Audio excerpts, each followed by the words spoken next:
नमस्कार, मैं हूं संजीत कुमार और आपने देखना शुरू कर दिया है बिहार टीचर पॉइंट। दोस्तों, मेरे चैनल से जुड़े हुए तमाम शिक्षा सेवक तालमेल मरकज भाई बहनों को स्वतंत्रता दिवस की हार्दिक शुभकामनाएं एवं ढेर सारी बधाई। दोस्तों, आज का दिन मायूसी भरा रहा शिक्षा सेवकों के लिए। बहुत उम्मीद लगा कर के लोग बैठे थे, हम लोग भी उम्मीद लगाए थे कि आज माननीय मुख्यमंत्री नीतीश कुमार आज कुछ शिक्षा सेवकों का जो 15 वर्षों से इन्होंने जो सेवा दिया है उसका कुछ परिणाम सकारात्मक होगा, लेकिन नहीं हो पाया। देखिए, ये 15 अगस्त जो था, ये स्वतंत्रता दिवस जो था, वो सारे स्वतंत्रता दिवस से ये खास था, मैं मानता हूँ, मेरा मानना है। देखिए, ये चुनावी वर्ष है, इसके बाद सरकार तो अस्थायी ही रहेगी, चाहे जिसकी भी सरकार रहे।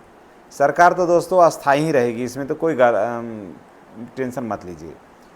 कि मध्यावधि चुनाव होगा वो बात नहीं है, सरकार बन जाती है। और नीतीश कुमार हैं, इधर से उछल के उधर चले जाएंगे, उधर से उछल के इधर चले जाएंगे अगर सरकार डगमगाई तो नीतीश कुमार के पास इतनी ईश्वर ने समझ दिया है कि वो क्या करना है। लेकिन ये बिहार के शिक्षा सेवकों के लिए यह बहुत ही चुनौती भरा रहा। जी हाँ, बिहार के शिक्षा सेवक इस बार स्वतंत्रता दिवस को एक उम्मीद के साथ माननीय मुख्यमंत्री नीतीश कुमार की ओर देख रहे थे। 15 वर्षों से लगातार सेवा देते आ रहे शिक्षा सेवक वर्षों से शिक्षक पद पर समायोजन का जो मांग था वो मांग रहे थे। उन्हें विश्वास था कि इस ऐतिहासिक दिन पर माननीय मुख्यमंत्री श्री नीतीश कुमार इनके पीड़ा को समझेंगे और कोई ठोस घोषणा करेंगे, जिससे उनका पुराना वर्षों से जो सकारात्मक सपना था वो साकार हो सके। लेकिन गांधी मैदान में मुख्यमंत्री ने ऐसा कोई भाषण में अपना शिक्षा सेवकों से जुड़ा हुआ कोई भाषण ही नहीं दिया, कुछ जोड़ा ही नहीं। पता नहीं उनके माथे में क्या चल रहा है। न शिक्षा सेवकों के नियुक्ति के बारे में बोले, न शिक्षा सेवकों के वेतन वृद्धि के बारे में बोले।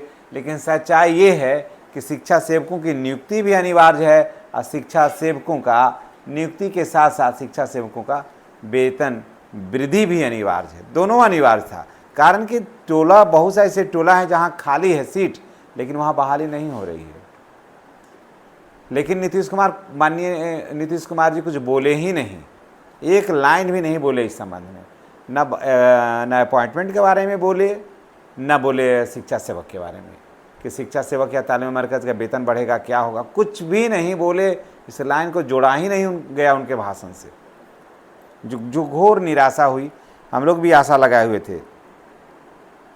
देखिए, मैंने कुछ शिक्षा सेवकों से बात किया, उनका कहना है कि उन्हें वर्षों तक न्यूनतम मानदेय पर कठिन परिस्थितियों में भी ग्रामीण और शहरी इलाकों में बच्चों को शिक्षा देने का काम किया।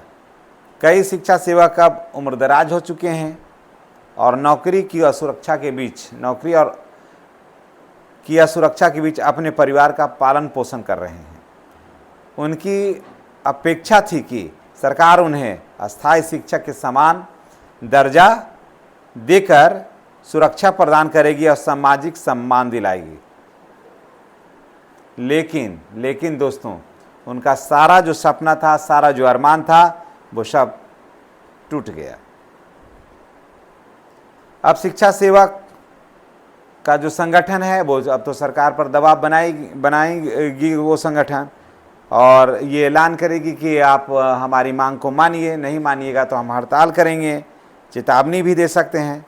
लेकिन माननीय नीतीश कुमार ने जो चुप्पी साधा है ना, इस पर जो चुप्पी साधा, वो चुप्पी भी एक चुप्पी का विषय है।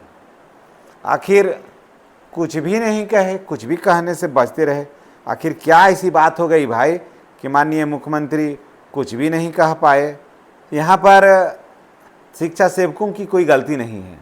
शिक्षा सेवक बेचारे हैं, वो काम करते हैं विद्यालय में समय से काम करके घर जाते हैं।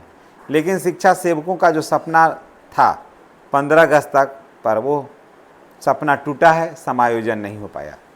नीतीश कुमार ने अपने भाषण में शिक्षा सेवक मुद्दा को तो बिल्कुल नदारद ही कर दिया। उम्मीद से निराशा की तरफ ले गया इनका पूरा भाषण। उसमें शिक्षा सेवकों की कोई चर्चा नहीं थी। 15 साल की सेवा फिर भी सपना रह गया अधूरा। समायोजन की आस हो गई अब धुंधली। अब आगे का राह इतना कठिन है जिसका हम वर्णन नहीं कर सकते हैं, क्योंकि अब नहीं होगा, अभी फिलहाल तो नहीं होगा, अब इस चुनावी वर्ष में नहीं होगा। कुछ वेतन बढ़ जाए तो नहीं कह सकते हैं, अब वो भी, उसकी भी उम्मीद अभी मानिए कि अब कम ही है। अगर करना होता, जो भी देना होता, जिनको देना है सबको दे दिए हैं, सिर्फ शिक्षा सेवकों को देना था। बाकी सारे को तो मिल ही गया, नियोजित शिक्षकों को मिल ही गया, 8वें वेतन का लाभ मिलेगा तो कोई टेंशन ही नहीं है। विशिष्ट शिक्षकों को पेंशन मिल रहा है, बाकी सारा कुछ सुविधा मिल ही रहा है। वेतन कम है तो उधर पेंशन मिला, इनको एनपीएस का लाभ मिला, तो इनको भी कोई दिक्कत नहीं है। उसके बाद बीपीएससी वाले अभी नए नए हैं तो इनको कोई है ही नहीं, प्रधान शिक्षक अभी नए आए हैं तो इतना भी वेतन उनके लिए पर्याप्त है। तो अब देखिए, अब बात हो गई कि शिक्षा सेवक जो 15 वर्ष से सेवा दे रहे थे, सबसे ज़्यादा निराशा अगर इस 15 अगस्त के अवसर पर किसी को हुआ है तो वो शिक्षा सेवक और तालमेल मरकज भाई बहनों को हुआ है।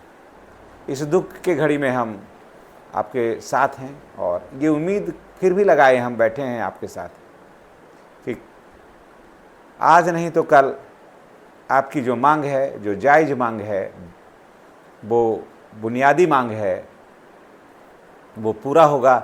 लेकिन इस चुनावी वर्ष में नहीं हुआ तो आगे अब कब होगा, ये आस अब काफ़ी लंबी चली गई। ये अब 1 साल का बात नहीं है, 1 साल से ऊपर अब बात हो गई और अब फिर हमारे सम्मानित शिक्षा सेवक और तालीमी मरकज भाई बहनों को अब इसके लिए एक लंबा इंतज़ार करना होगा। इसमें तो कोई दो राय नहीं है, आपको लंबा इंतज़ार करना होगा, अब तभी जा कर के कुछ होगा। पता नहीं माननीय मुख्यमंत्री इतना आसानी से चुप्पी आप वो कैसे साध लिए, यह एक विचारणीय प्रश्न है। कारण कि देखिए, जिसे समाज में सबसे ज़्यादा सपोर्ट का ज़रूरत होता है, उसे सपोर्ट होना या करना प्रथम कर्तव्य बनता है। और मुख्यमंत्री होते हैं, अभिभावक होते हैं राज्य के, और मुख्यमंत्री इस इतने आराम से चुप्पी साध गए इस मामले में, ये बहुत ही दुखद विषय है और चिंता का विषय है। देखिए, शिक्षा सेवक का अटेंडेंस बनता है बिल्कुल ऐप से, है ना, इस शिक्षा कोष ऐप पर बनता है। उसके बाद फिर टोटल काम जो है वो शिक्षक के समान ही करते हैं और कहीं इसमें इनके काम में कहीं कोई उंगली भी नहीं उठा सकता है। जिस परिस्थिति में ये बच्चों को लाते हैं वो काबिल तारीफ़ है। लेकिन यहाँ पर शिक्षा सेवक की बात नहीं होना, शिक्षा सेवक के सपनों को साकार नहीं होना, शिक्षक पद पर समायोजन नहीं होना, यह एक इस आज़ादी के इस शुभ अवसर पर ये दुखद बेला है। अवसर बहुत शुभ है, लेकिन शिक्षा सेवकों के लिए, शिक्षा सेवकों को हित चाहने वालों के लिए ये एक दुखद बेला है दोस्तों। अब फिर इंतज़ार जो है ना वो काफ़ी अब लंबा हो गया। इससे आगे मैं क्या कहूँ। इन्हीं बातों के साथ भारी मन से मैं आपसे विदा लेता हूँ और नेक्स्ट वीडियो में हमारी आपकी पुनः मुलाकात होगी। जितने भी सम्मानित हमारे शिक्षा सेवक भाई बहन हैं, उनसे मेरा गुजारिश है कि चैनल को आप सब्सक्राइब करके बेल आइकन को दबाइए, ताकि वीडियो का जो नोटिफिकेशन है वो आपको मिलता रहे। धन्यवाद। जय हिंद।